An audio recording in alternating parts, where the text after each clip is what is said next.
Hello and welcome to the Star Citizen monthly report for October. In this video we're going to do a quick overview of all the important bits and pieces that I've identified that are important that went on in October from the studios at CIG that we haven't talked about before, basically. Going to try and jump over stuff that we clearly know about and we've talked about 1,000 times. It's pretty CitizenCon Demo 2.6, StarEngine and 3.0 heavy, with a little tiny bit of Squadron 42 there, as you might expect. I'll link to the original monthly report in the post below, so you can look at that at your leisure. CIG Los Angeles, that studio, they've been making steady progress on the item system 2.0, as well as object containers and their streaming in-game. Getting the Constellation Aquila and Drake Herald flight ready with some other studios as well. They've improved the character pipeline and created that Sand Nomad character for the CitizenCon demo, fully fleshed that character out. The narrative team have been working on a load of content for 3.0, as well as Mo capturing it in London, so lots of cool extra bits and bobs there. They've also written some bits for 2.6, new components and Galactopedia entries. The QA guys have been working on playtesting the vertical slice of Squadron 42 and StarEngine, and that's pretty standard across all the studios that work on Squadron 42, StarEngine and 2.6 with the QA teams. CIG Austin, they've been focusing on landing zones, created blueprints for level design, mainly for shops and services in Crusader, Microtech and Hurston landing zones. They've been working on Trade Slayer, an end-to-end economic model of how an item gets from being created by first being mined, then refined, then manufactured, and then placed on a shop, on a shelf on a shop.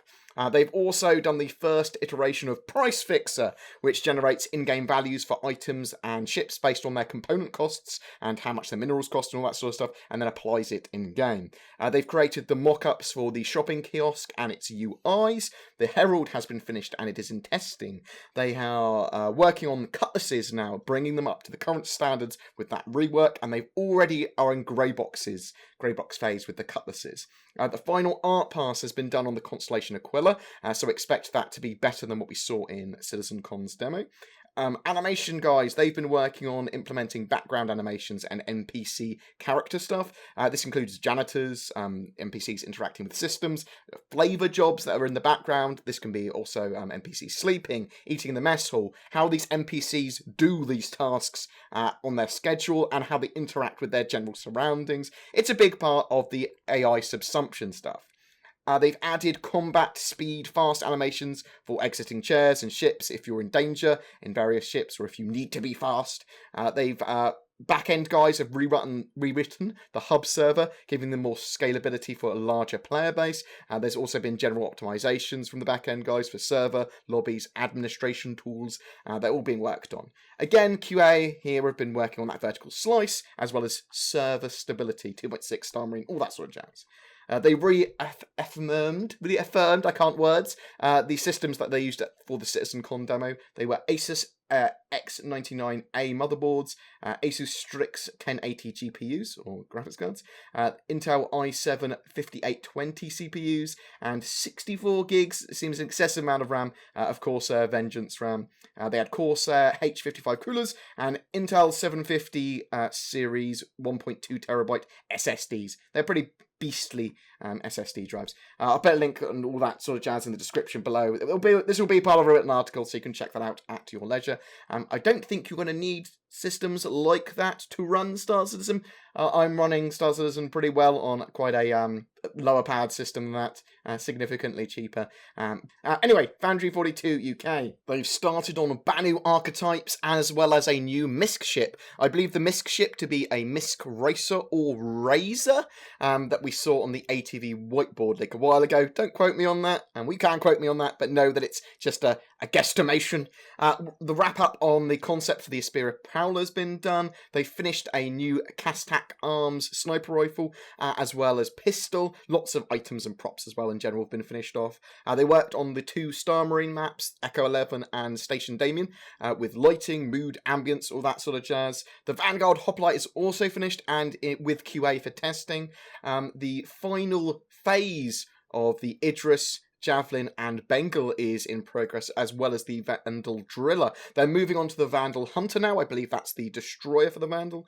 Artists are working on surface outposts for modular space stations, as well, satellites. They'll be showing lots more on that soon. Work on several other features, as well as rotating asteroid spotlights, shaders, reworks of the shadow system, which will increase the number of shadows, and lights that can cast shadows, while providing higher resolution and increased performance. Lots of props have been added to their low-tech set, and destructible props are now being worked on too, like glass, lights, and barrels. And it's about to shoot out lights, pretty cool. The music logic system, as well as loads of improvements to sounds with engines, quantum travel, ambience, general sound effects, have all been implemented. There's lots of work on balance for the new flight model changes, shields, and ship weapons. VFX have optimized 2.6 and Arena Commander as much as they can, with shader fixes as well, making atmospheric entry for VFX 3.0 code and data driven. They've overhauled the camera system and unified the code between all the different camera modes and views and all that sort of stuff. We're going to see more cinematic cameras with more control over those cameras too, that we can save and do cool stuff with as content creators, or even just to view Star Citizen. Big changes made to the lobby UIs. We're going to be able to edit loadouts without having to go back to our hangars. They're investigating doing a new mega map, allowing you to go between Arena Commander and other environments without having to load in and out between modes. They're implementing loot animations for weapon pickups, grenade functionality stuff, and they're generally reworking weapon reloading to bring it up to spec. They've captured assets and are working on stealth kills, as well as AI responding to noises. There's going to be AI combat animation sets that they're working on as well at the moment, for cover, blind fire, being under fire. They've all been worked on too. There are new missions that have been added, I believe, for 2.6 to Crusader, with lots of secrets and background and lots of cool things. There's new asteroid tech that's been added to Yella to make Yella asteroids field look pretty cool. And there's lots of wrecks there. They've tweaked the security around Grimhex. Hopefully that's going to be pretty cool. They are now going with persistent missile inventories between deaths in AC. So in Marine Commander, when you die, you won't respawn with your missiles if you've used them. You'll have to pick them up on people's bodies effectively as you go over them. I like that idea. It's going to make AC more arcadey, but also bring balance to people just killing themselves and respawning to get more missiles again. They've also worked on the Pirate Swarm game mode, which looks quite exciting. Foundry 42 in Germany, they've worked on ecosystems, vegetation and object spawning, as well as terrain blending. They've improved lots of rendering performance, as well as CPU performance. They've continued improving planet tools, improved the accuracy with their face rigs and wrinkle maps. Lots of work on Squadron 42's AI. Primary and secondary sub-activities for that AI subsumption have been implemented there. They've got AI combat behavior. It's in its first pass. AI can identify shortcuts, are better at avoiding collisions, and can identify the player as an entity. There is also an emotional component that will drive emotional behaviours of each character. The landing zones were refined for docking, refactored. Various work has been done on space station locations for 3.0, as well as generally the modular building, station and satellite system. They've created at least 5 unique ecosystems and are creating more, as well as assets and terrain for planetary landings at the moment. Weapons guys have been focused on missiles, and on the FPS side of things, there's also grenades, iron sights for the P8 weapon, and they've all been worked on as well.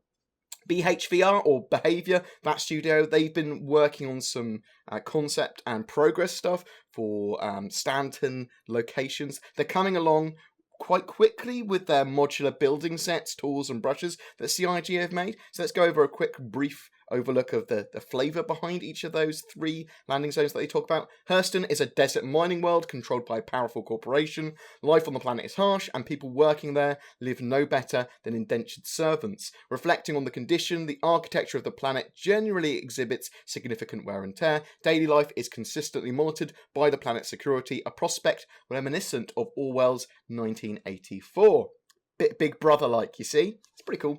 Microtech, an Arctic environment. The natural conditions of the planet are inhospitable, and domed cities were constructed to ward off the natural hazards. Inside the domes, cleanliness, technology, and simple elegance are the theme of architecture. Transparent glass is the most prevalent building material, reinforcing the architectural themes with interactive technologies and viewing matching with the environment's colour scheme. Crusader is a big gas giant with a city built on the clouds. Cloud City. The city consists of multiple floating platforms that are long and slender in nature. Between buildings, the ships traverse through the skyline. Structures on top of the platform contain varying elevations, allowing breathtaking vistas to surprise the players in between silhouettes of buildings. I think that's all pretty cool. I put loads of random concept art pieces that they were talking about there. I'm looking forward to them being in 3.0, even if they're just roughed out. Turbulent. They revealed, obviously, at CitizenCon, the communication platform 2.0, which is now called Spectrum. This incorporates loads of features for orgs 2.0, chat, forums, voice over IP, all that sort of jazz. These features will slowly come online and eventually be available cross-platform and in-game. It's pretty cool. Anyway, guys, that's basically it for the monthly report, or at least stuff that's relevant and we haven't talked about a lot before. I will put a link to the monthly report in the links below, including basically a rundown of what I just talked about here, just the talking points that we saw. Please remember that commenting on any of our Star Citizen content throughout the month gives you a chance to win a ship, and for November, that ship is an Avenger Titan, so just comment below. I'd very much like it for you to subscribe as well. That genuinely helps me, as does liking. For people that want to go that extra further mile, that we do have Game Wisp and Patreon as well. The feedback and help that everyone gives me through that, and generally just through the comments, is super appreciated. You guys allow me to do this, allow me to run YouTube and do Star Citizen videos and do streaming and have fun. Thank you so much for your support, guys. You take care, and I'll see you in the verse.